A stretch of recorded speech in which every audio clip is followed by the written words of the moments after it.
Okay, let's getting started.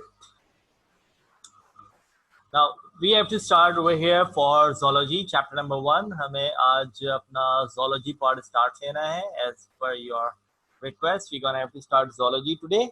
और zoology को start लेते हुए we're gonna have to study about zoology second year, and we're gonna have to make our first chapter. And the name of our first chapter would be homeostasis. So that is the thing which we have regarding zoology second year. Chapter number 1, homeostasis, and the thing which we're going to have to start today, that is osmoregulation in animal. The main topic which we're going to have to cover for today, that is osmoregulation in animals. So that is the thing we have. Chalo, let two people have to join. Join करते रहेंगे. Okay, just inform me first that each and everybody getting my voice and video clear or not. मुझे inform कर दे जाओ पहले that what sort of Yes, sir. okay, all of you I Yes, want. sir. Okay, that's it. Yes, sir. Okay. So each and everybody join. एक दो बच्चे मेरे ख्याल से रहते हैं, खैर वो join कर लेंगे बाद में. Regarding about a part, we're gonna have to study about for osmoregulation in animals, and I want to say first that over here I am dividing animals into the three categories. देखो basically animals would be divided further into the two category. Basic अगर हम देखते हैं तो animals would be categorized into two category. One is unicellular and another one would be Multicell. That's great. Okay, so unicellular, what you call the unicellular organism, what does this phylum refer to be? This phylum को क्या कहते हैं unicellular organism?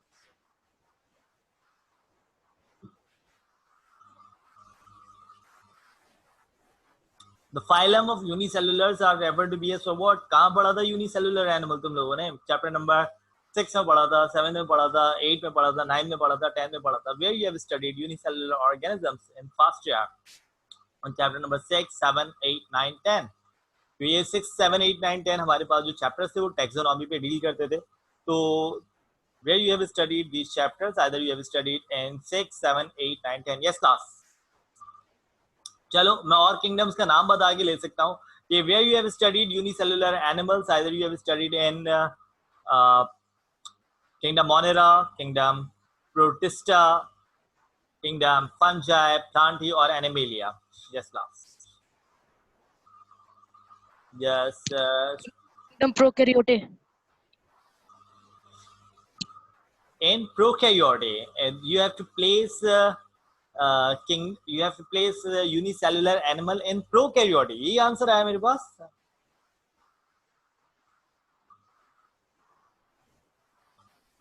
Class, it's being wrong.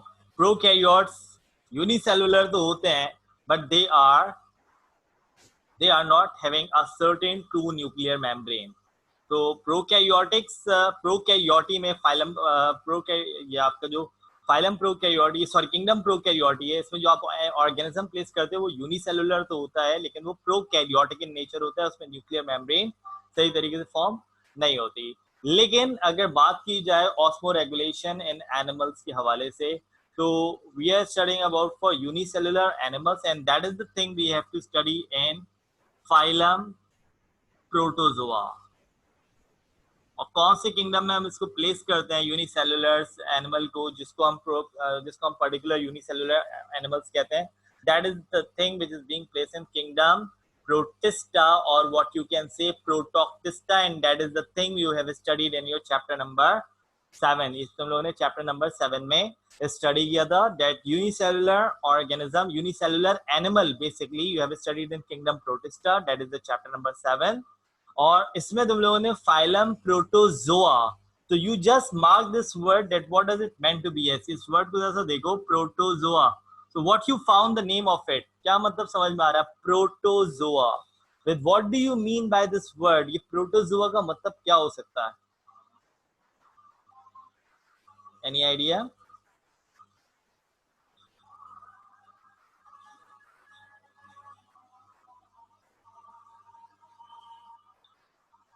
Sir, proto मतलब first.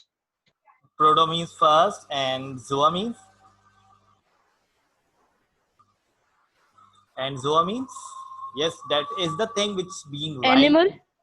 Exactly. So you can see it over here. The word proto meant to be as for what? First.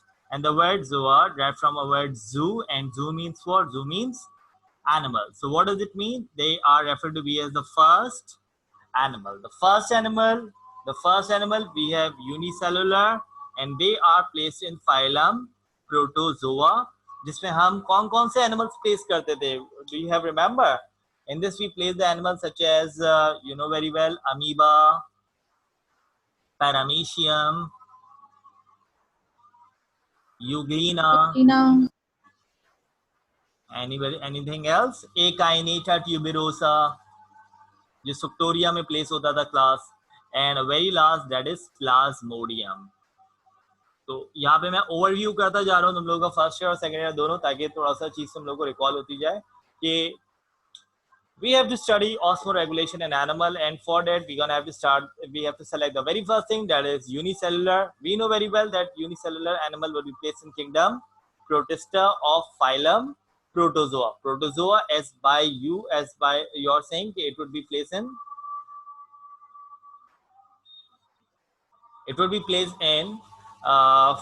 phylum Protozoa, which referred to be as first animal. और इसमें हम organisms कौन-कौन सा place कर रहे हैं? We place the organisms such as amoeba, paramecium, euglena, achainata tuberosa, and plasmodium. So that is the sort of organism we're gonna have to place. And the thing we have to study osmoregulation in animal, we're gonna have to study osmoregulation in animal in one of the very important organism, one of the very basic organism we have, that is what is that? Amoeba. ठीक है, इसमें हम osmoregulation को study करेंगे. So first thing I make that animals I am dividing it into the two part. One is unicellular, जिसका overview मैंने तुम लोगों को complete किया, and now I have a very next thing, that is what? That is the multicellular. और multicellular के हवाले से अगर बात की जाए तो multicellular कितने types में divide करूँ मैं? How many types in which I can divide the multicellular? Yes, class.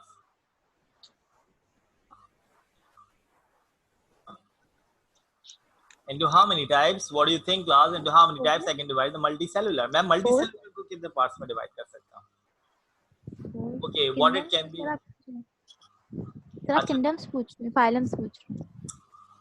नहीं, मैं किंगडम और फाइलम नहीं पूछना चाह रहा. चलो मैं यहाँ पे थोड़ा सा इसको पहले बता देता हूँ. That regarding osmoregulation in animal, I have to divide multicellular into the two categories. And what are the two categories we have over here in for multicellular? One is the aquatic multicellular, and one is terrestrial. So I'm dividing multicellular over here regarding about for the two things. One is aquatic and another one would be terrestrial. That how aquatic animals can osmoregulate and how terrestrial organism can osmoregulate. पहले हमें कहाँ से start लेना पड़ेगा? How unicellular organism osmoregulate, फिर how multicellular aquatic organism osmoregulate, and how multicellular terrestrial organism can osmoregulate. ये तीनों चीजें हमें देखनी है. तो क्लास पहली जो टॉपिक हम जो अब इन सारे टॉपिक्स को कवर अप करने के बाद जो मेन टॉपिक स्टार्ट लेंगे, that is the thing we gonna have to study osmoregulation in unicellular, and in that we have to study about osmoregulation in amoeba. जो organism हम select करेंगे osmoregulation in unicellular study करने के लिए, वो कौन सा organism हम place करेंगे class? We gonna have to place the organism that is called what? That is called amoeba. और जब amoeba हम study कर लेंगे तो we gonna have to move on multicellular, and over there you can see that multicellular would be divided into the two category. One is aquatic, one is terrestrial. Aquatic फिर दो category में divide होता है class, and what are they? So you can see number one is fresh water and another one would be marine water. So without going on to the certain part, पहले मुझे ये बताओ, ये fresh water marine water क्या होता है? Aquatic में दो terms मैंने लिखी हैं, one is fresh water, one is marine water. But what do you think that what is fresh water, what is marine water? River water or sea water? and river water. River and sea water. River sir, and जो sea fresh water. Water पाया जाता है और जो marine water समंदर का जो खारा पानी होता है. कितना खारा होता है समंदर में जो पानी होता है, वो कितना खारा होता है? सर नमकीन होता है. कितना नमकीन होता है? अगर मैं 100% में से पूछूं तुमसे कि मरीन वाटर में अगर 100% वाटर में से कितने परसेंट तुम समझती हो कि उसमें सॉल्ट है और कितने परसेंट वाटर है, तो ये इसका जवाब मुझे दे सकते हो तुम लोग? सर तुक्का ही मार सकते हैं। क्यों तुक्का मार सकते हैं? क्यों तुक्का मार सकते हैं? तुम लोगों ने चैप्टर नंबर 1 पढ़ा है फर्स्ट ईयर में, और फर्स्ट ईयर में तुम लोगों ने पहले जब 9 क्लास में थे तो फील्ड्स ऑफ बायोलॉजी पढ़ते थे, और जब फर्स्ट ईयर में आए तो तुम लोग का थोड़ा सा लेवल अपग्रेड हुआ, तो हमने तुमको पढ़ाया फील्ड्स ऑफ बायोलॉजी। पहले ब्रांचेस पढ़ते थे और फर्स्ट ईयर में हमने तुमको क्या पढ़ाया? Fields of biology. तो फील्ड्स ऑफ बायोलॉजी जब हमने तुमको पढ़ाया तो हमने तुमको फ्रेश वाटर बायोलॉजी भी पढ़ाई थी, उसमें डेफिनेशन, और मरीन वाटर बायोलॉजी भी पढ़ाई थी या नहीं पढ़ाई? Yes sir, definitions थी. डेफिनेशन तो पढ़ी थी, अब यस वो सर, याद, फर्स्ट ईयर में हमने पढ़ा था। हाँ पढ़ा था, लेकिन वो अभी फिलहाल याद नहीं आ रहा ना, तो इस वजह से आप तुक्का लगाओ, कोई मसला नहीं, you have to make gas.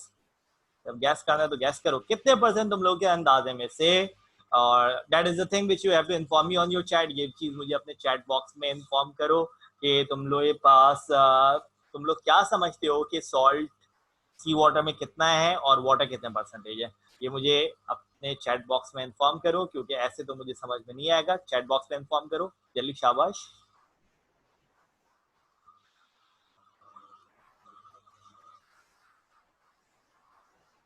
Anusha, you are saying that 3 to 5%. Anusha, can you give me the source of it? ये तुम्हें कैसे 3 to 5% क्या कह रही हो? ये सॉल्ट है या वाटर है?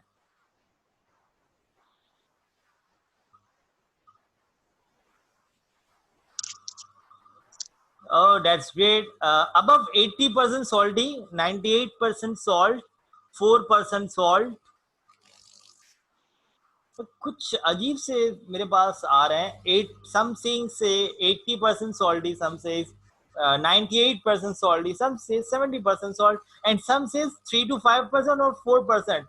मैं ये पूछना चाह रहा हूँ कि have you ever been in to the sea? क्या तुम लोग सब समंदर किनारे गए हो या नहीं गए हो? Those who are saying, especially for those who are saying 3 to 5% या 4% salt, तुम लोग जरा सा अगर तुम लोग गूगल भी कर रहे हो तो थोड़ा सही से देखना कि तुम लोग कहीं कंफ्यूज तो नहीं हो रहे। That is the thing which you gonna have to give your answer by your own. What do you think? Just try to express yourself. पहले से आंसर पिकअप नहीं किया करो, देखा करो पहले। क्या ख्याल है?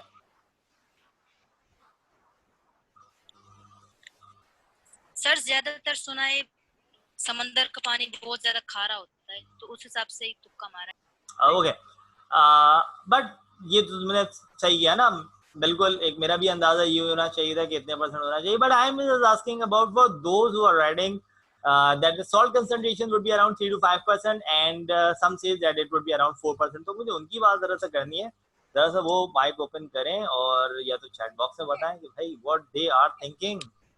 वाइट होता है इतना, उसमें पानी होता है तो सॉल्ट तो कम ही होगा। और गूगल क्या कह रहा है? गूगल भी यही कह रहा है ना? अच्छा चलो, मैं तुम लोगों को, अगर if you have the books yet right now, अगर 50 अगर 80 और जो ऑप्शंस यहाँ पे हैं 80-95% होगा तो बहुत मुश्किल ही हो जाएगा, सॉल्ट ही होगा वाटर में। सिर्फ सॉल्ट कि होगा। डेड सी है, जैसे डेड सी है डेड उसमें सी भी में वो कितने आप परसेंट सॉल्ट करेंगे। होना चाहिए? डेड सी में कितने परसेंट सॉल्ट होना चाहिए? तो इतना नहीं पता, लेकिन ये पता है कि काफी ज्यादा होता है, तभी उसमें कोई सिंक नहीं कर पाता। Okay okay, the end dead see the density would be high, तो जिसकी वजह से वहां पे कोई सिंक नहीं कर बेसिकली सकता। तो फिर हाँ बिल्कुल ठीक, बिल्कुल ठीक। मैं यहाँ पे तुम लोगों को रेफरेंस भी कोट करूंगा साथ साथ, कि इसका रेफरेंस आपकी बुक में ही मौजूद है। और मैं ये बताना चाहूंगा अपनी क्लास को कि इन सी we have only 3% salt, whereas the rest of the thing which is being water। तो अगर फिर वही बात आती है कि अगर 70% 50% सॉल्ट हो तो वो फिर सिर्फ सॉल्ट ही होगा, वाटर मौजूद नहीं होगा। And that is the thing, मैं ये अपनी तरफ से नहीं कह रहा, that is the thing which you can observe it. If you have books तो you can open it, you can see it later on. आप अपना बुक्स में लेटर ऑन भी देख सकते हो। मेरे पास बुक का पुराना वर्जन है सेकेंड ईयर का, तो इसके according you can go on chapter number 12 and just see on page number बता देता हूँ आप लोगों को। Okay, life in marine water, तो ऑन पेज नंबर 259 अगर बुक है तुम लोगों के पास, तो I having the older version, new version में आई थिंक 261 हो 262 हो, I don't know about it. और इसमें कह रहा है that the concentration of salt in sea is approx 3.5%, as you can see. So you can see it over here. मैं यहाँ पे थोड़ा सा indicate करता चलूँ, चीज आ रही है. Have you seen this thing, class? Ocean contain 3.5% salt and thus it constitutes salt water biome. So I just make the thing of over here that ocean contain 3.5% of salt and it constitutes salt biome. So that is the thing which you have to remember, that in sea the concentration of salt is only 3.5%. तो वो जो हम अपना hypothetical gas दे रहे होते हैं, hypothetical gas नहीं, जो सिर्फ हम गैस दे रहे होते हैं, तो कि समंदर में सॉल्ट 40% होगा, 90% होगा, 80% होगा, it would be wrong. The concentration of salt in marine water is 3.5%. ये आपके chapter number 12 topic life in marine water में आप लोगों को ये टॉपिक मिल जाएगा. पेज नंबर मेरे पास 259 है, आप लोग न्यू वर्जन अगर यूज करेंगे तो उसमें 261 या 260 होगा. 260 है. 260 है, ठीक है. Thank you so very much. तो 260 पे आप लोग देख सकते हैं. और उसमें और भी चीज का जिक्र किया, जिस तरह मैं अगर रेड सी या डेड सी के बारे में बताऊं कि उसमें सॉल्ट की कंसंट्रेशन ज्यादा होती है, तभी वहां पे कोई चीज सिंक नहीं हो सकती. वहां की डेंसिटी ज्यादा होती है, क्योंकि density is being directly proportional to mass. Density mass के डायरेक्टली प्रोपोर्शनल होता है. तो वहां पे जो सॉल्ट की कंसंट्रेशन होती है that would be around 7 to 9%. 7 to 9% है. ऐसा वहां पे भी नहीं है कि वहां पे 20% होगा या 40% सॉल्ट होगा. वहां पे भी जो सॉल्ट की कंसंट्रेशन है वो 7 to 9% है, जिसकी वजह से वहां पे भी कोई चीज सिंक नहीं कर सकती. तो that is the thing which I have for shortly about for marine water. और फ्रेश वाटर में जो कंसंट्रेशन हमारी फॉल करती हैं वो 0.02 से लेके 0.2 तक या 0.5 तक डिफरेंट रेंजेस है हमारे पास. So that is a certain overview I gonna have to make for the things which we're gonna have to make in detail. Okay class, let's getting started. एक दो स्टूडेंट्स और हैं जिन्होंने ज्वाइन करना है, लेकिन अभी तक ज्वाइन नहीं किया उन्होंने.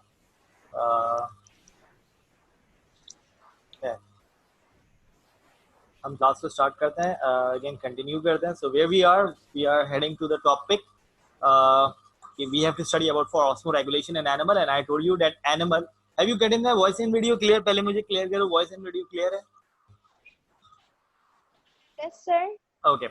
So Yes, the thing which we gonna have to start osmoregulation in animal. और मैंने आप लोग को बताया कि animal में हमें osmoregulation यूनिसेलुलर एनिमल में स्टडी करनी है और मल्टीसेलुलर एनिमल में स्टडी करनी है.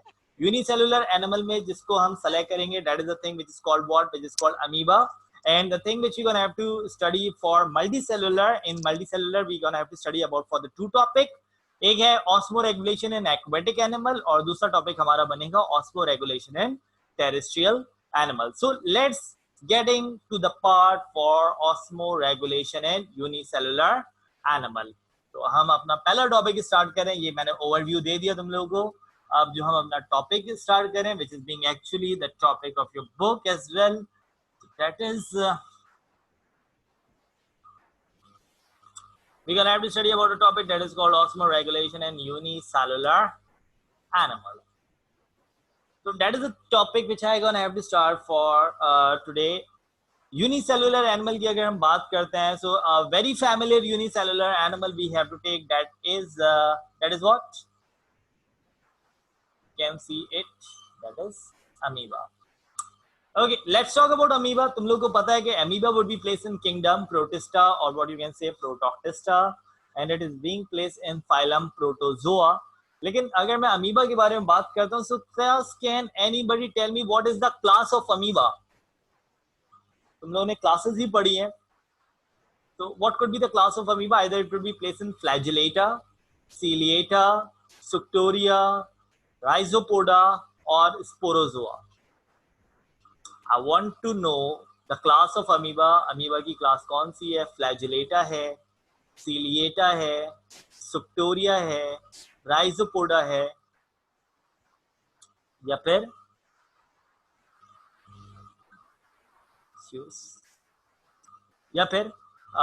स्पोरोजोआ है. So class, what do you say? What do you know about for the class? चलो ये भी ज्वाइन कर लेंगे.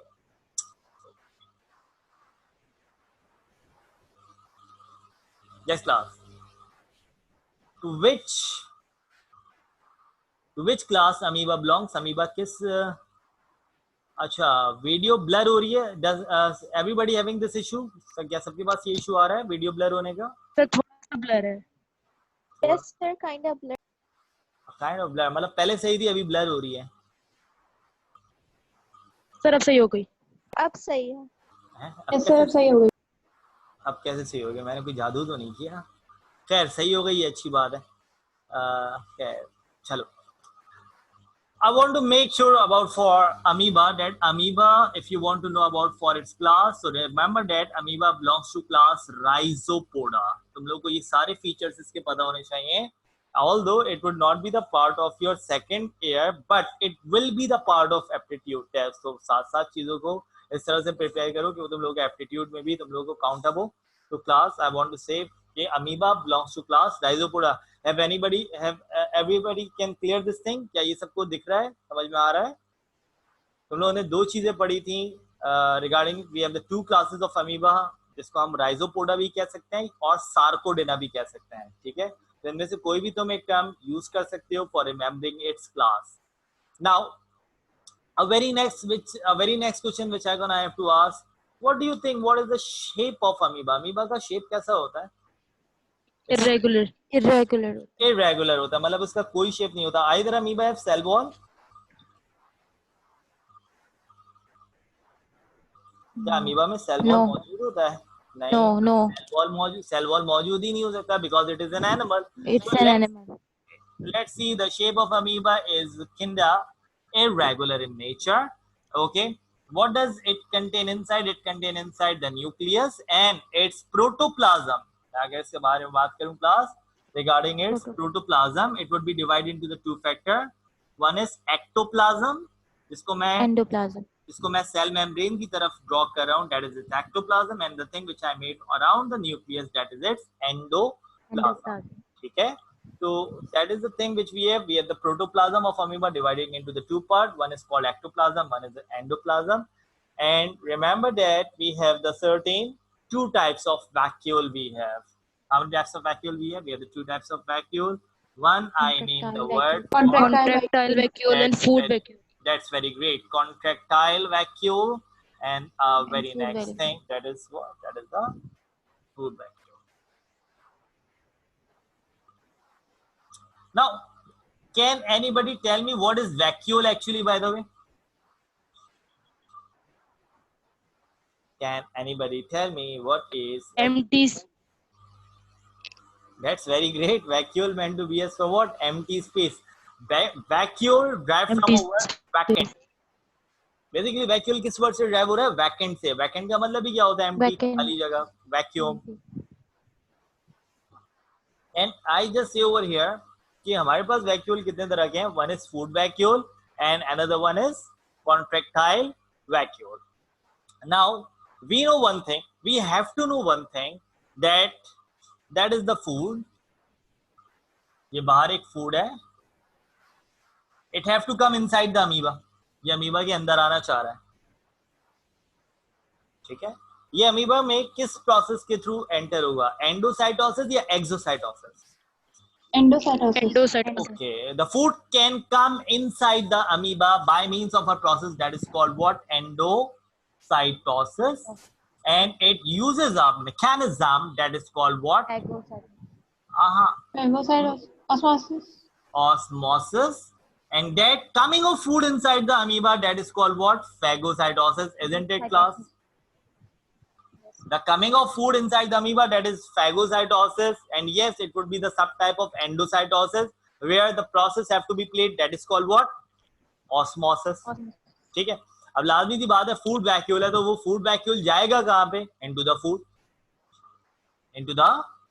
Food. And that food vacuole is responsible for what? Is responsible for the two things. One is what? One is storage and another one would be digestion. One is storage and another one would be digestion. So class, the food vacuole perform the process of storage as well as it performing the process of digestion. Hold on for a while. Okay, let's getting started. So I just say about for food vacuole. Food vacuole is responsible for the function of what? Is responsible for the function of storage and digestion. Okay, when storage and digestion occur, अब जब digestion हो गई तो digestion से waste create हुआ और waste कहाँ पे चला गया? It goes on to the dustbin of cell that is called what? Contractile vacuole. भाई जो waste होता है हम कहाँ फेंक देते हैं? तो कमरे का वेस्ट है या जो हाउस वेस्ट है वो कहाँ फेंक देते हैं? We gonna have to place it into the where? Into the Dustbin. into the dustbin. So the contractile vacuole referred to be as so what? It's a dustbin of cell. याद रहेगा ये?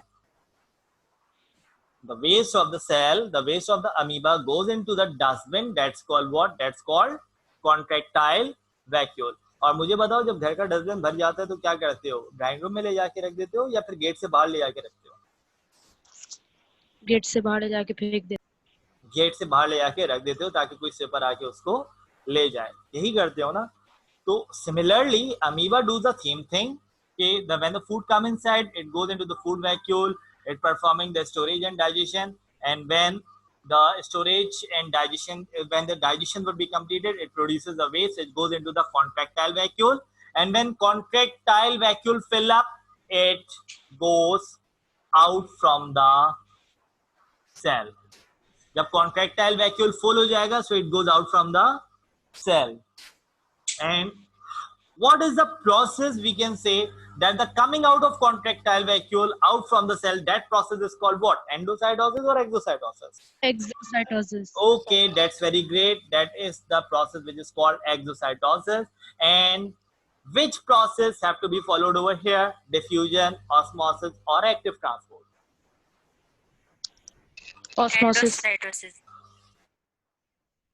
भाई मैंने 3 ऑप्शन दिए. Exocytosis के लिए कौन सा फंक्शन परफॉर्म होगा? डिफ्यूजन, ऑस्मोसिस या फिर active? Osmosis. Why for osmosis? Why for? क्योंकि मेम्ब्रेन मौजूद है. तो लाजमी सी बात है, मेम्ब्रेन मौजूद होगी तो ऑस्मोसिस होगी.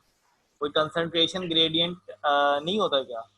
मतलब ऑस्मोसिस को मैं ये कह सकता हूँ, the movement of molecule from lower concentration to higher concentration through semi permeable membrane. क्या ये भी ऑस्मोसिस में फॉल करेगा? No sir. फिर सर शायद यहाँ पे एक्टिव ट्रांसपोर्ट होगी क्योंकि शायद. एनर्जी रिक्वायर होगी. क्यों सर भाई? एनर्जी रिक्वायर होगी. वजह सर एनर्जी energy रिक्वायर होगी तो एक्टिव. वजह energy sir require. Sir food आ गया अब आई थिंक उसके बाद फूड आ गया, एनर्जी. उसमें एनर्जी रिक्वायर्ड नहीं हुई. वेस्ट रिलीज करना है तो उसमें एनर्जी रिक्वायर्ड हो रही है. ये कैसी जस्टिफिकेशन है भाई? नो सर, अंदर कॉन्ट्रैक्टाइल वैक्यूल के अंदर कंसंट्रेशन ज्यादा हो गई है वेस्ट की और पानी में कम है, इसीलिए वो बाहर चले जाएगा. दैट्स ग्रेट, लेकिन ऐसा नहीं है. फिर आप खुद बता दें.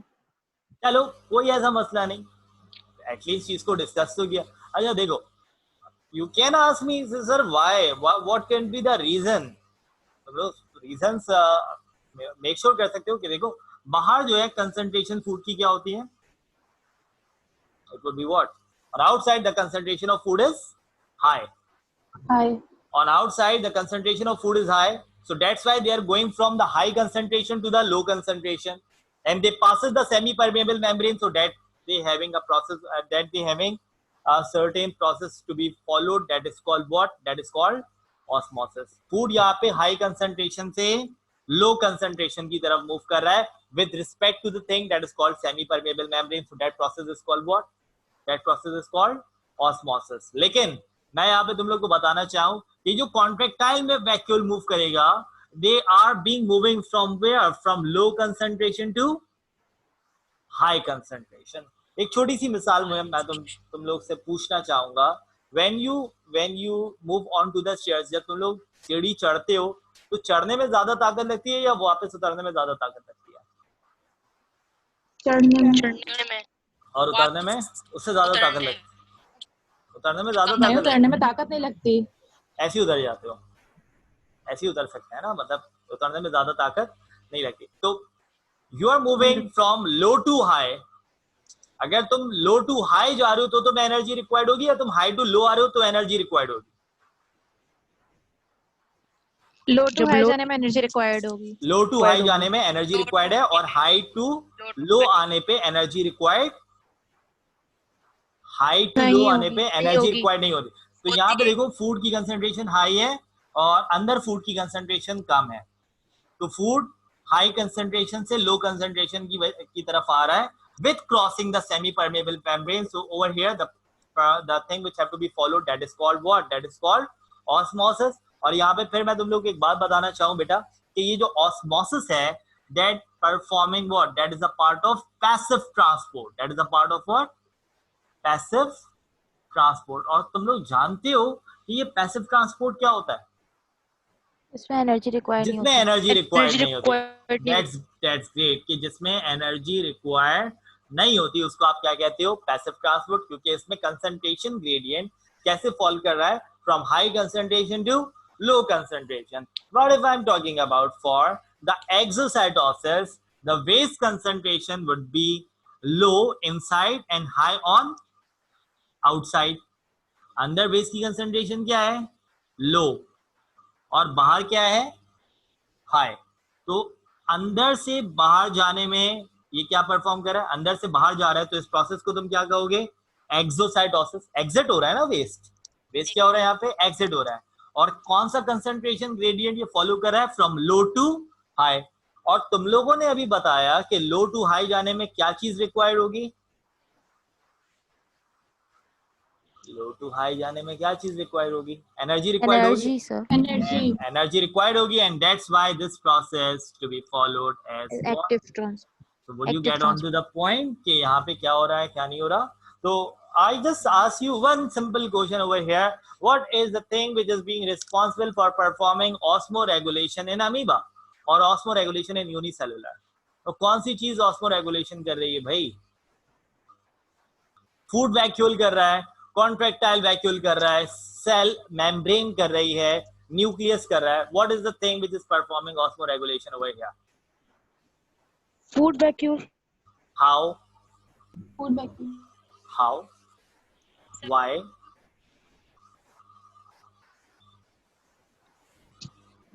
उसमें ऑस्मोसिस का प्रोसेस परफॉर्म होता है। Sir both of the vacuoles or just contractile vacuole? Give me one good answer. Give me one best answer. Contractile vacuole. वजह कॉन्ट्रैक्टाइल वैक्यूल की? तो क्योंकि जो हाई कंसंट्रेशन होगी उसको बैलेंस करने के लिए उसने उसको एक्सपेल आउट कर दिया, जो हाई इसलिए शायद मतलब हाई कंसंट्रेशन, देखो कॉन्ट्रैक्टाइल वैक्यूल में वेस्ट जा रहा है, वेस्ट वाटर भी हो सकता है, वेस्ट सॉल्यूट भी हो सकता है, इजंट इट? वेस्ट वाटर भी हो सकता है, वेस्ट सॉल्यूट भी हो सकता है.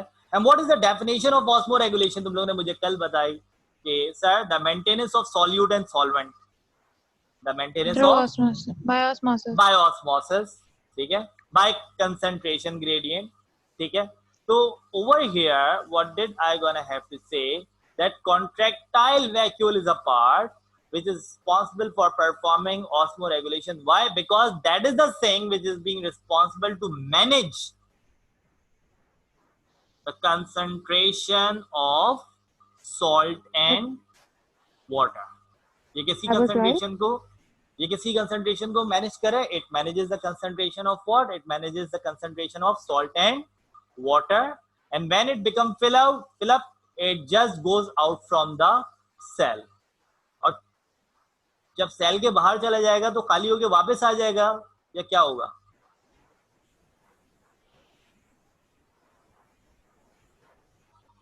भाई डस्टबिन फुल हो जाता है, बाहर रख देते हो, ऐसे ही करते हो ना.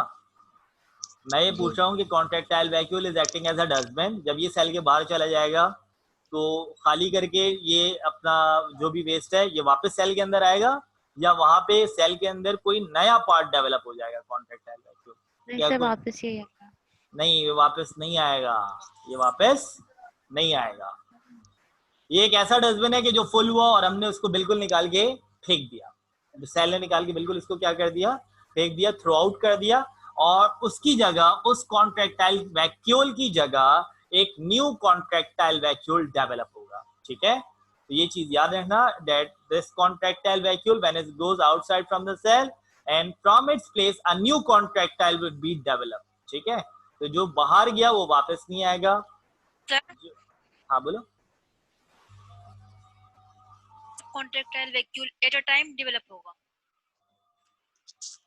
कॉन्ट्रेक्टाइल वैक्यूल देखो कॉन्ट्रेक्टाइल वैक्यूल है क्या basically, it's a vacant space, it's a vacant space.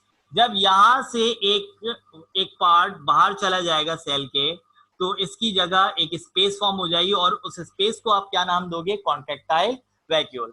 मुझे एक बात बताओ, vacuole vacuole vacuole membrane bounded होता है या नॉन मेम्ब्रेन बाउंडेड होता है?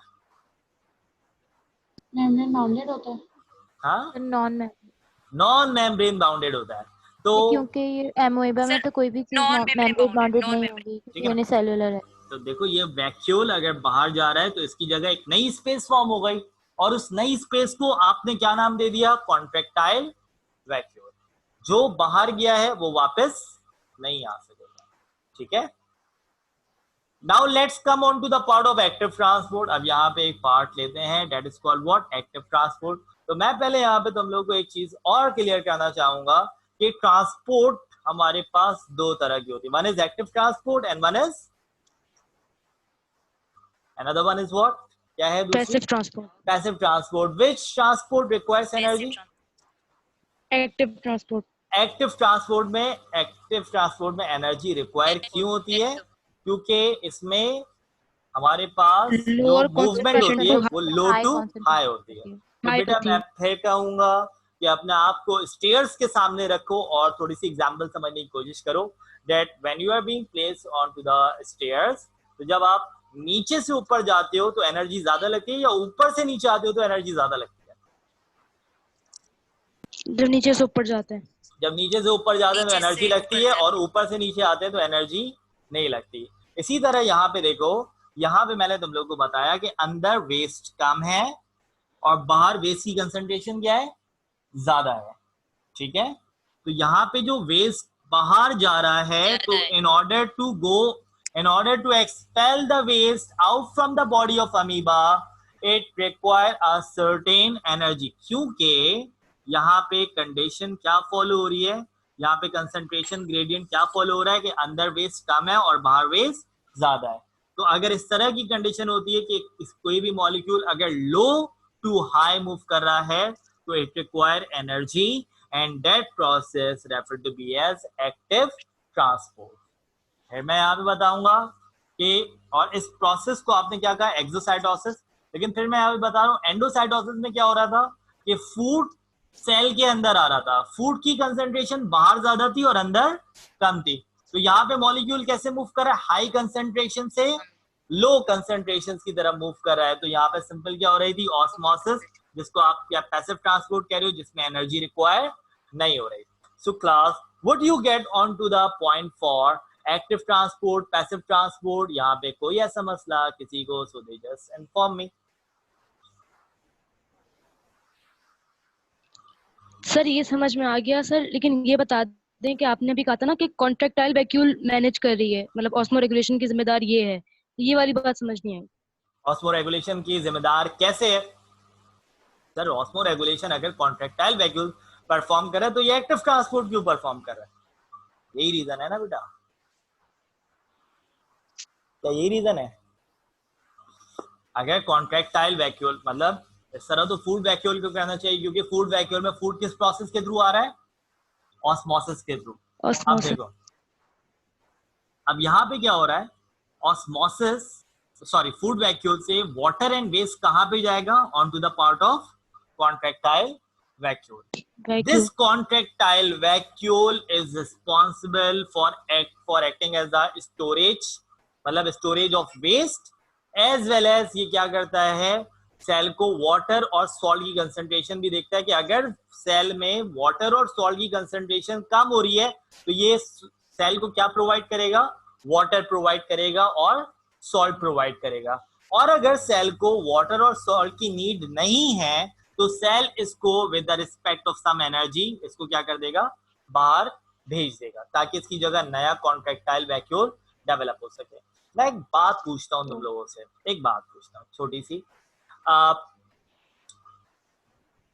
गर्मी में हमें प्यास ज्यादा लगती है, सर्दी में हमें प्यास ज्यादा लगती है? गर्मियों में। गर्मियों में प्यास ज्यादा लगती है, पसीना आ रहा होता है तो हमारा वाटर लॉस हो रहा गर्मियों होता में है, ज्यादा प्यास लगती है। ठीक है। और सर्दियों में हमें बनिस्बत कम प्यास लगती है क्योंकि हमारा टेम्परेचर जो होता है वो एक बहुत सूटेबल होता है। सूटेबल होता है मतलब उसमें इतनी ज्यादा वाटर की रिक्वायरमेंट नहीं होती। Class just figure it out the thing over here कि contractile vacuole provide the cell, मतलब कॉन्ट्रैक्टाइल वैक्यूल को वाटर और सॉल्ट प्रोवाइड कर रहा है जब सेल को नीड है, ठीक है। तो कॉन्ट्रैक्टाइल वैक्यूल क्या कर रहा है, वाटर और सॉल्ट प्रोवाइड कर रहा है। लेकिन जब सेल को वाटर और सॉल्ट की नीड नहीं है तो सेल इस कॉन्ट्रैक्टाइल वैक्यूल को क्या करेगा, it expel it out from the cell, then that process is called what, क्या कहला रहा है ये process, exocytosis. And how exocytosis will be occur, Exocytosis. how exocytosis will be occur, that in contractile vacuole the concentration of waste would be low or high, low. low, and the concentration of waste outside the cell is low or high, High. high. So when anything move from low to high, so either it High. require energy or not to expel out, It requires it energy. requires energy, and that process is called what, active Active transport. ठीक है। तो over here the two things have been followed by contractile vacuole. It referred to be as a dustbin as well as it manage the concentration of salt and water, and the process to manage to balance the concentration of salt and water, that is called homeostasis or not, क्या इसको हम homeostasis कह सकते हैं? The management of salt and Yes, water sir. Manage हो रहा है ना, मैनेज फूड वैक्यूल तो नहीं कर रहा था, मैनेज कौन कर रहा है, who manages the concentration of salt and water, it would be managed by means of contractile vacuole, and it managing the concentration of salt and water, it manages the concentration of waste inside the cell, hence the osmoregulation in amoeba would be followed by what, would be followed by contractile vacuole. इसमें तुम लोग से question पूछा जा सकता है कि osmoregulation in amoeba would perform by food vacuole, would perform by contractile vacuole, would perform by nucleus, or would perform by cell membrane.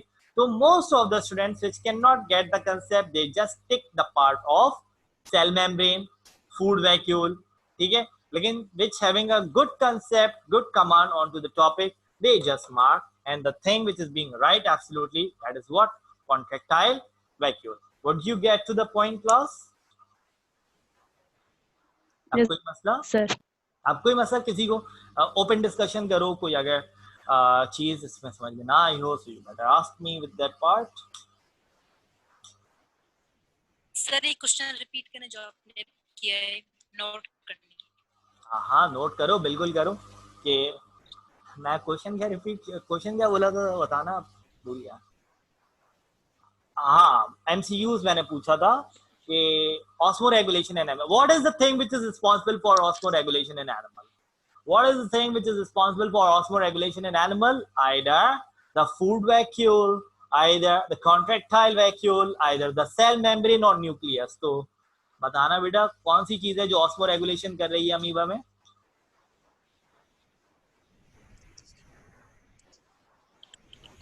Contractile vacuole. Contract, why what is the reason? अब मैं तुम लोग से, ये तो MCQs पूछ लिया, मैं तुम लोग से रीजन पूछता हूँ, why contractile vacuole performing osmoregulation in amoeba? बोलो,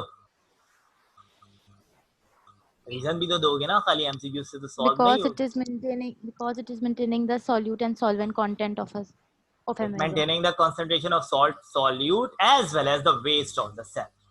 इस भी तो कर रहा है ना मैनेज, ठीक है। तो it manages the concentration of salt solute solvent as well as it manages the concentration of waste inside the cell. So that is the thing, that is why contractile vacuole is responsible for performing osmoregulation. Okay, now if I'm asking this another reason over here, okay, why in exocytosis active transport take place, why in exocytosis active transport take place, कि exocytosis में active transport क्यों place हो रही है भाई, क्या वजह है? because the concentration of waste Concentration the of cell of amoeba is lesser than outside. The concentration of waste in amoeba is lesser inside as compared to outside, and if we have to expel it out, we require energy. क्योंकि concentration gradient यहाँ पे क्या fall कर रहा है? बिल्कुल concentration gradient यहाँ पे क्या फॉल कर रहा है कि अंदर वेस्ट कम है, बाहर ज्यादा है, तो इसकी Low to वजह से high. अगर हम इसको एक्सपेल करेंगे तो ये लो टू हाई हो रहा है, और लो टू हाई Low to होने में high हमें हो रहा है. क्या होने पे क्या रिक्वायर्ड होता है? एनर्जी रिक्वायर होती है. एनर्जी रिक्वायर्ड होती है. तो अब समझ में आया कि osmoregulation in amoeba, how does it take place, how does it would be perform? कोई मसला इसमें? No, sir. Any No, other sir. thing? Any other thing which you want to make it? Which you want to ask? You want to make?